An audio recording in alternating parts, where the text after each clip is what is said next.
মানবতাবিরোধী অপরাধের দায়ে মৃত্যুদণ্ডপ্রাপ্ত জামায়াতের আমির মতিউর রহমান নিজামীর আপিলের রায় পুনর্বিবেচনার আবেদনের শুনানি ৩রা মে পুনর্নির্ধারণ করেছে সুপ্রিম কোর্টের আপিল বিভাগ।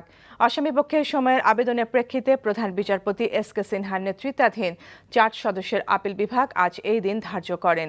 শুনানির জন্য মামলাটি আজকের আপিল বিভাগের কার্যতালিকার ১৯ নম্বরে রাখা ছিল।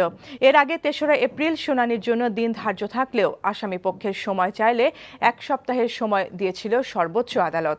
গত ১৫ই মার্চ নিজামীর মৃত্যুদণ্ড বহাল রেখে আপিল বিভাগের পূর্ণাঙ্গ রায় প্রকাশিত হয়।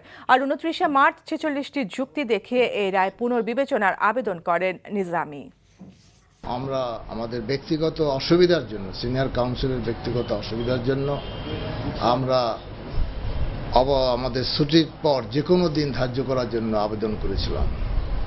মানে আদালত সেটা বিবেচনা করে আগামী ৩রা মে ধার্য তারিখ, মামলা শুনানি ধার্য তারিখ করেছেন এবং বলে দিয়েছেন ওই তারিখে আর কোনো সময় দেওয়া হবে না।